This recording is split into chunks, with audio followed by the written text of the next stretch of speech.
Good morning, guys.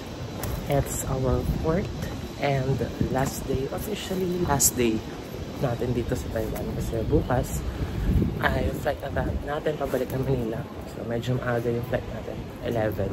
So hindi na natin i-count yun as day 5. Pero ngayon, this is our fourth day, last day. So 10:50 na. So late ako nagising kasi pagod yung araw kahapon tsaka yung mga nakaraang araw. So talaga namang inano ko yun na late ako magigising ngayon since wala naman akong itinerary ngayon, mga ilan-ilan lang.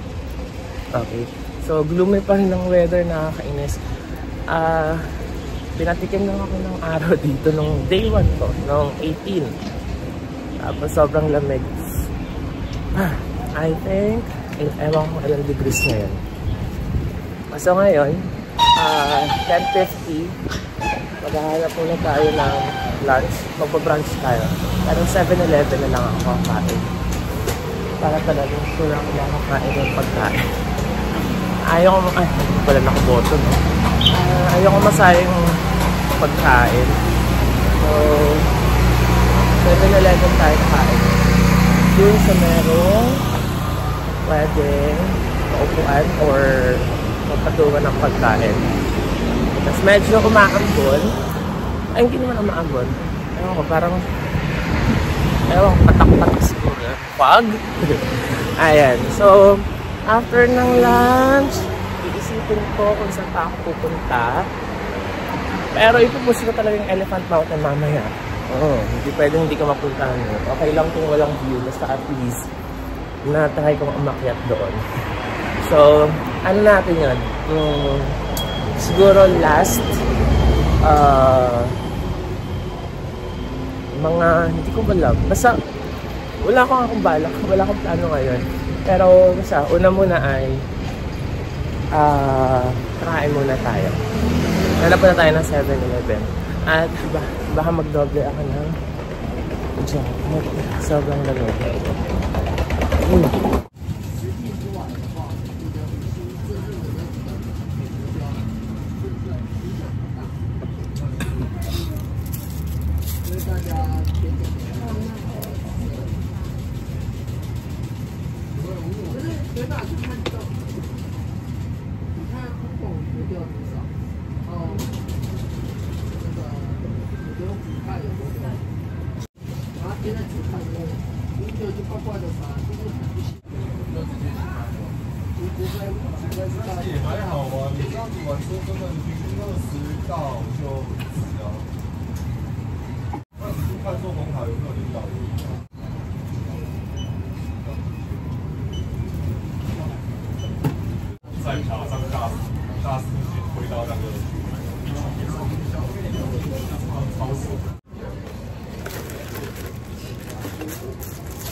Na ako kumain. Tagal ko kumain.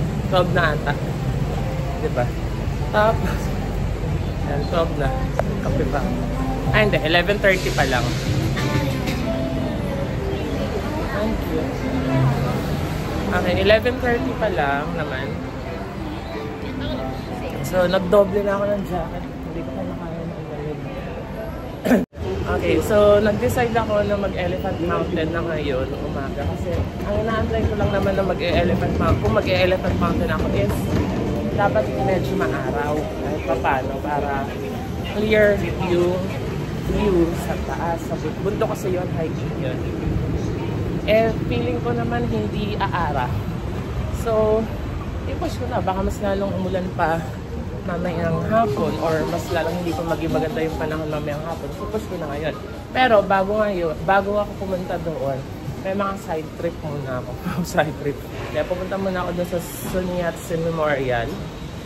Dapat nakalagay yun sa itinerary ko nung second day ata. Hindi ko napuntahan kasi kulang sa oras. So, mag-MRT ulit tayo. MRT. Tapos, bababa sa, nakalimutan ko kung anong station yun. Oh, shit. Sorry. Kaya pala sobrang lamig. 12. 2 degrees. Oh, kaya naman pala.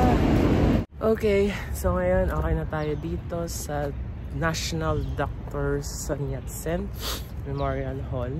So, ngayon diretso na tayo sa Elephant Mountain kahit medyo umaambon. Doon na yung next destination natin. So ngayon, isa-search ko pa kung paano pumunta doon. It's either via bus or MRT ulit. So, yun lang. So, check natin kung paano pumunta doon. Good luck sa tuhod ko. Ayan guys, so nandito na tayo. So, sinakyan natin bus from Sun Yat-sen Memorial Hall ay bus 88. So, dyan tayo nagpapunta sa elementary school. School na naman. So, ano? Okay, ngayon ay hindi natin alam kung paano pumunta doon. So, nagre-rely na naman tayo kay paring Google. So, sabi ni paring Google ay diretso daw. Kasi nakastop pa. So, yun, diretso daw. Mamaya na lang guys, hindi ako makapag-concentrate. Ihina ako. Isasundan lang natin itong kay Google. Okay, go na daw. Hello guys. So, we are on the right track. Baby, I was born this way. Sasakto lang. Mga 5 minutes walk lang. Yun. Nandito na tayo. Ayan na yun. So, hindi tayo mag-e-expect ng magandang view sa taas. Pero nasa bucket list kasi natin itong pag-akyat sa Elephant Mountain. So, kahit wala tayong mga na-expect na view, edi push pa rin natin. Oh my God. So here. Pwede rin pala dito. Ngayon, walang CR. Pwede rin pala dumaan dito. Wala bang libreng CR dito guys? Sa taas. Ayan. So, pagbaba mo dun sa station, bus station, lakad ka lang ng mga 5 minutes. Accurate si Google. Thank you, Google. Okay.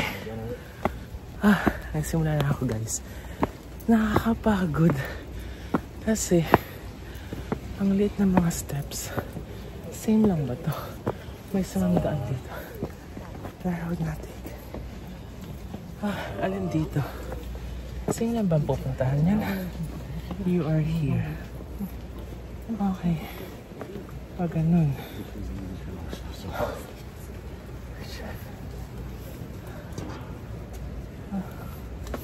This one. Okay, the longer trail. Okay. Doon tayo sa mas mahabang trail. Sure ba yun? Pero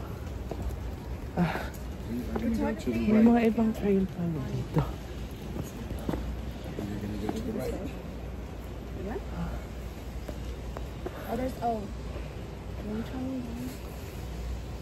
Okay. Sige. Bahala na. Isa lang naman. Hindi ko masyadong binasa kung may ibang mga trail or may ibang trail. Mamaya, babasahin ko kung may ibang entrance or ibang daan. Ngayon kasi, hindi ka na magawa kasi nga naiihina ako. Walang CR. So ngayon, nakakapagod siya.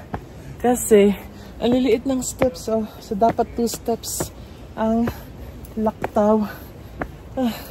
Ayan na, 2 steps. Aray ko, 2 steps. Mas gusto ko pa sa bundok makyat. Mas gusto ko pa mag-hiking na gamit na walang hagdan.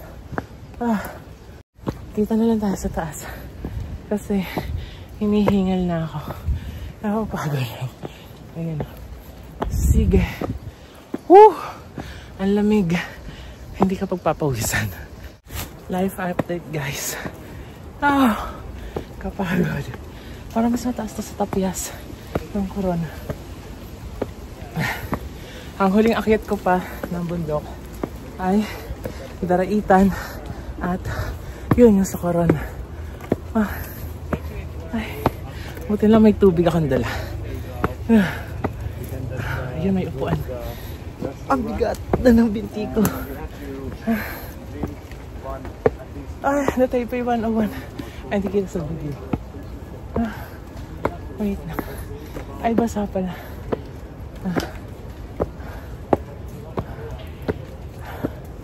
Ang bigat na ba ako?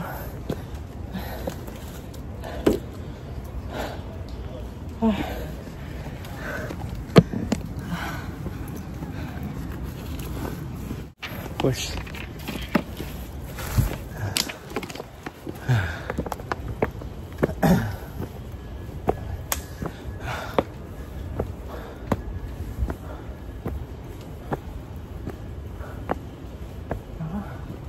Patay tayo.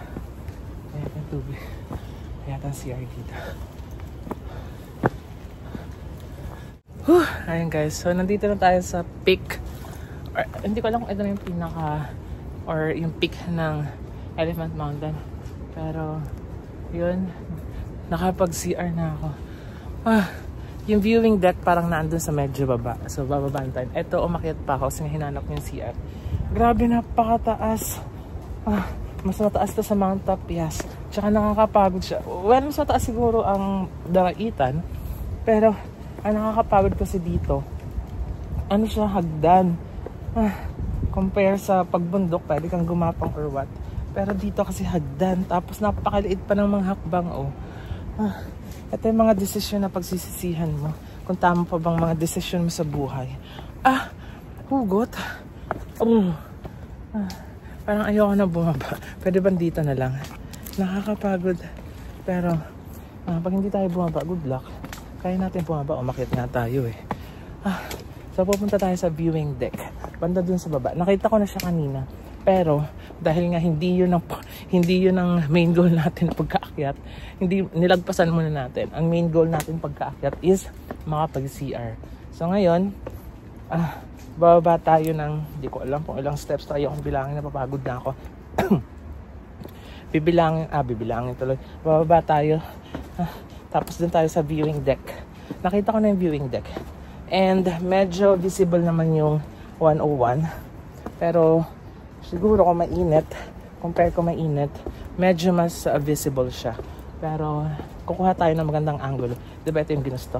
Sige. Ginusto mo tarakal eh. Di pagurin mo sarili mo. Isang naandong ka lang, natutulog, inakyat mo. Pero okay din pala na hindi ko siya ginawa nung day 1 or day 2 kasi sobrang nakakapagod. Hindi kakayanin ng may ibang activity. Hindi kakayanin ng may ibang activity tapos aakit ka pa dito. Well, siguro sa akin. Hindi ko alam sa iba. Pero kung may ibang activity ka tapos pupuntahan mo to, magsisisi ka. Ako nga ngayon, nagsisisi na ako sa decision sa buhay ko kung bakit ba dinaretso. Joke lang. Pero worth it naman. Yun nga lang, hindi ka pagpapawisan kasi ang lamig. Ayan. So, konti lang tao. Actually, pailan-ilan lang yung nakakasulubong at nakakasabay ko. Ngayon, mas may viewing deck. May ibang trail siya. Pwede ka mag-exit sa ibang trail. Okay, pero ayoko mag-exit sa ibang trail. Kung saan ako lumusot, doon ako mag-exit. Ayan, hindi ko na makita kung nasa yung viewing deck. Saan pa ba yun? Tapos lumagpas na ako. Hindi, babalik ako. Yun yung pinunta ko dito eh. Hindi pa yung lagpas. Ayan, umaambo na naman. So, pagbalik sa Pinas, good luck, napakainit. Actually, nagtanggal ako ng isang jacket kasi malamig siya pero mainit. Malamig pero mainit. So, malamig siya pag walang jacket. Pero, pag nagdoble ka, mainit na. Kasi nga, gumagalaw yung katawan mo. So, tinagal ko yung isang jacket. Yung tuhod ko may rayuma na. Pucha. Sorry. May rayuma na. Diyos ko po. Tama pa ba itong ginagawa ko sa buhay ko? Ay, ito na yata yung trail papunta sa ay, meron pa din doon. Titingnan natin later. Kasi mamaya pa naman tayo bababa. Papahinga muna tayo. Siyempre sulitin natin. Hindi ko na orasan kung ilang minutes ang pag-akyat. Hindi ko na nagawang kunin yung oras. Kasi hihina ako. Pero siguro mga 20. Maximum siguro ng 30. Pero kung mapapagod ka at ako kasi tuloy-tuloy, ano lang, pahinga ko siguro 30 seconds lang. So, mga 15 minutes siguro, 15 to 20, ganon. Hindi ako umabot ng 30 or hindi ko lang sure. Kasi hindi ko alam kung ilang minutes tayo. Okay, nandito na yung viewing deck. Oh, this is the viewing deck of Elephant Mountain. Ayun yung 101, no? Hindi masyadong kita. Yung pinakataas. Ayun na. Ooh. Then, this is, lamig shocks. This is the 360 view. Ooh. Lamig. Shooks. Ayan. So, ayan, pakita ko sa inyo.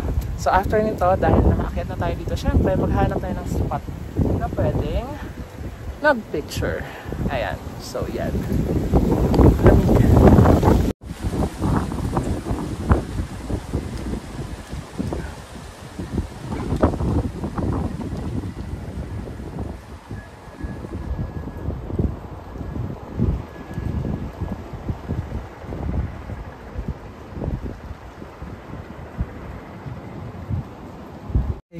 So, pababa na tayo guys. Diyos ko, salita pala ako ng salita kanina, hindi pala nagre-record. Ayan. So, isang spot lang yung pinag-picturean ko, yung sa may viewing deck lang, yung sa may platform lang talaga. Though meron ako dong nakita na bato. Okay, maganda din yung spot doon. Parang magkaharapan silang bato. So, doon ka aapak sa kabila. Tapos yung magpipicture sa'yo nasa kabilang bato. Kaso lang, dahil nga solo tayo, walang maghahawak ng camera ko. Wala nga mga tao. Pwede naman sana ako makisuyo. Kaso, pag pinatong ko yung tripod ko doon, malakas ang hangin. So, may possibility na matumba siya. So, hindi na lang tayo nag-take ng risk. Ko, baka masira buhay ko pag na tumba at nabagok or nahulog tong cellphone ko. Anyway, ayan. So, yung lakad ko pa isa-isa na lang. Kasi napapagod na ako, sakit na ng paa ko. Sakit na pala ng tuhod ko, as in. Literal guys, no joke. Sakit ng tuhod ko kahapon pa to. Hindi ko alam kung rayuma dahil sa lamig o nasobrahan sa lakad kasi puros lakad talaga dito sa Taipei. Papunta ng bus station, papunta ng MRT, transfer lakad. So, yun. So, pinagod natin yung sarili natin pero worth it. Lalo na yung view. Tsaka mas maganda pa siguro yung view kapag hindi umuulan. Pag clear yung sky. Kasi kita, as in kitang-kita mo talaga yung Taipei 101. Pero ngayon, kita pa rin naman siya. Titingnan yun doon sa mga picture. Pero yun nga lang, may mga ulap-ulap. Yun din yung reason bakit kahapon ba hindi. Nung isang araw ay hindi pinayagang lumabas sa observatory. Doon lang sa indoor. Kasi nga wala din naman masyado makikitang view. So, i-recommend ko bang puntahan to? Oo naman, pero kung hindi nyo talaga kaya, wag na. Kasi mapapagod kayo. Sobra as in. So, pero kung sanay naman kayo mag-hike, lumakad, umakyat ng sobra-sobra, why not? Okay. Pero if ever naman na hanggang kalahati lang kayo, eto, siguro I think kalahati ito. Ayan, pwede na dyan. Kasi yung pinaka-peak nasa taas pa. Pero ito, may view din naman dito. May view din naman dito. May viewing deck din naman. So, kung hindi mo na kayang umakyat, pwede dito. So, try nga din natin mag-take ng picture dito. So, ito yata kalahati. I love fish. Ayan. So, try natin. I think that's your favorite view. At least, sana all may kasama. Char. Galit. Sana all may kasama. Edi kayo na. Sige. Try natin kung makakakuha din tayo ng medyo okay na picture dito. Sige. Viewing deck to kalahati din. Sa kalahati, so dun yung exit. Dun, hindi. Actually, ayun dun. Actually, di ko lang, madaming exit eh. Pero, dun tayo, kung saan tayo pumasok, dun tayo lalabas. Ayan. So, try natin kumuha ulit ng magandang video. At picture pala.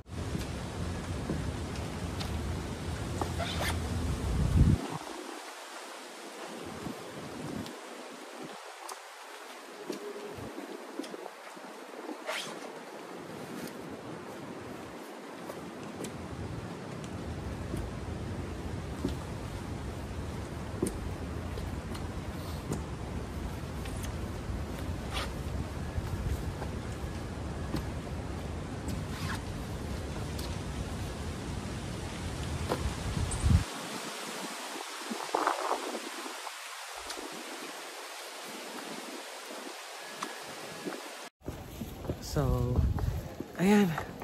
Malapit na tayo sa baba. Ayan. Diyos ko. Nabot ko sarili ko. Ginusto ko to, diba? Ayan. So, ngayon, pagbaba ako, ayan na, baba na siya. So, maghanap muna ako ng... Nagutom ako. Malamang, nagutom ako. Ano na, 3:21 na.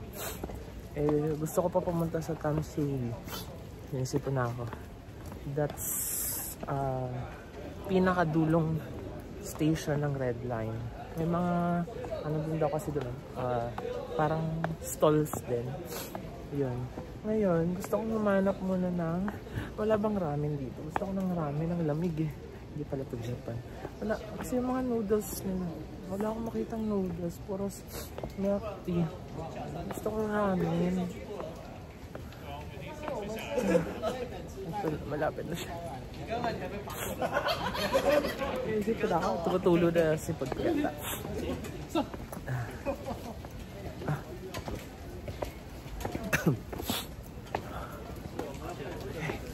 Okay. So, meron tayo ng mga ramen. Whatsoever. Maambun. Wala. So, if ever wala, sa Taipei 101 kasi wala nang makakain ulit doon. Puros ano lang. Eto, coffee shop. Gusto ko may sabaw. 7-Eleven. Mga 7-Eleven dito. Saan cafe? Ano meron dito? Cafe. Gusto ko ramen. Gusto ko sabaw.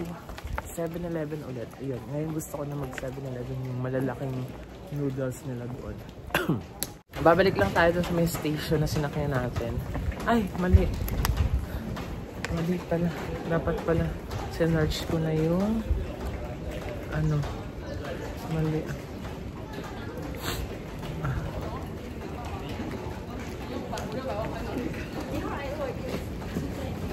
Meron ko lang gustong puntahan.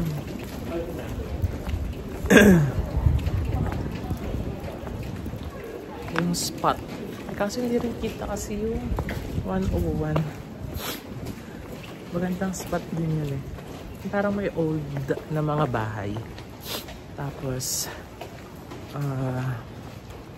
old na mga bahay. Tapos ang backdrop niya is yung Taipei 101.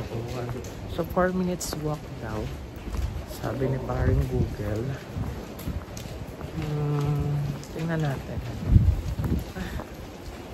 May payo nga pero hindi ko ginagamit. Diba? Mababasa kasi yung payo. Hanapin muna natin ito. Hanapin muna natin yung isang spot na yun. Tapos bahala na. Bahala na. Basta dapat makabalik tayo ng accommodation mga 7 or mga 7 or before 7 kasi mag-aayos pa tayo ng gamit at para wala pa sila doon at hindi pa sila natutulog. Kakaya naman, diba? Ayun, may nakita akong 7-Eleven. O siya, sige, mamaya na lang ulit. Hanapin ko lang. Pero feeling ko dito na yung mga kasi ganito yung mga itsura ng bahay na nakikita ko dun eh sa mga picture. Luma. Okay, sige. Later na lang ulit. So, ito yung famous spot. Or, hindi ko alam kung famous spot siya. Pero basta maganda ang view niya from dito. So, mag-upload na lang ako ng picture. Tsaka ng clip. Kung ano yung na-take ko ditong video and pictures. Okay na siya. Maganda siya. Walking distance lang. Walking distance. Hindi pala. So, crossing talaga siya. Ayan. Pero, wala masyadong tao banda doon. So, yun lang. Let's go! So, babas tayo. Bus 226. Ayan, parating na. So, punta tayo ng World Trade Center Taipei 101. Tapos, mula doon, tinatamad na ako pumunta ng Tamsui kasi maulan. Open area naman yun. Open area yun. So, mga food, ano lang naman doon. Food stall.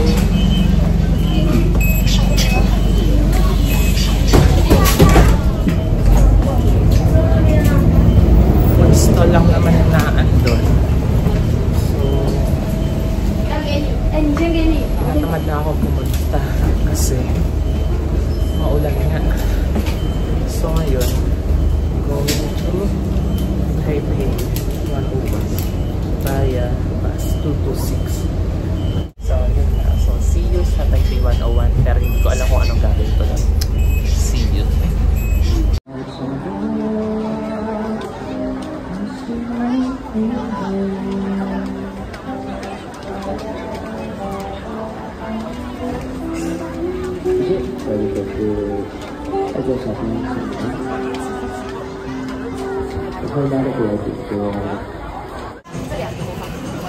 Bumibili ako ng kahit anong pwedeng buwet. Mura lang siya 120. Kaso nga lang kasi, hindi ko pwedeng bumili ng madami. Kasi wala akong check-in baggage. Ano ko? Wala akong check-in baggage na ako overweight ako. Since ako sa limit. Malamang, yan sila sa limit. Okay na akong dalawa. Ang matang naalala ko na. Wow! Nandito na ako sa Shimin. Okay na to? Dalawa lang. Mag-exceed kasi ito. I-exceed ako sa baggage. Wala akong ibang pwede mag-exceed.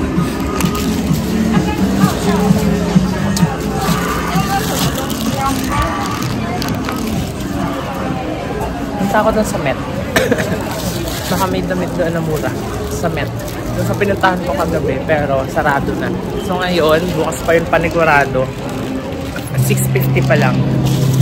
So, na-try natin. So meron tayong subukan doon kahit yung pakalo. Ano lang to? Hindi ko alam kung ano pero masarap. Masarap para sa akin na para sa taong hindi mahilig sa matamis.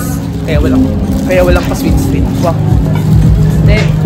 Masarap siya compared to masarap siya kahit matamis siya. Ewan ko, magugustuhan pa nila ate. So, at least nakaalala.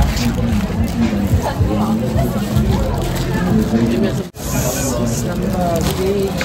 Ano kayong gagawin kong paraan para hindi mag-excess ng baggage?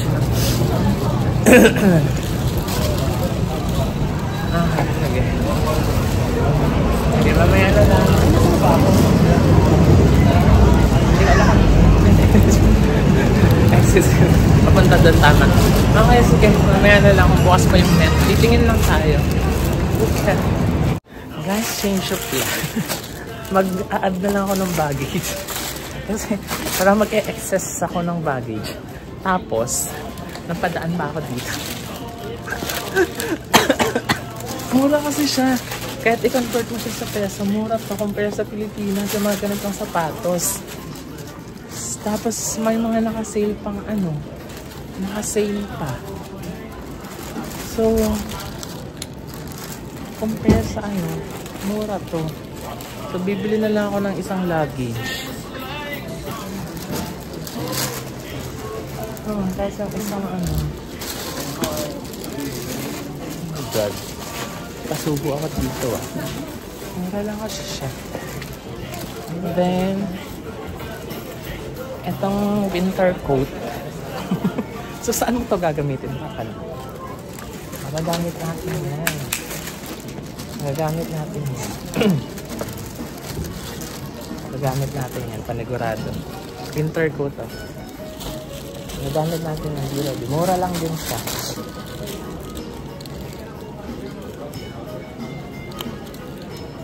Mura siya. Mura siya.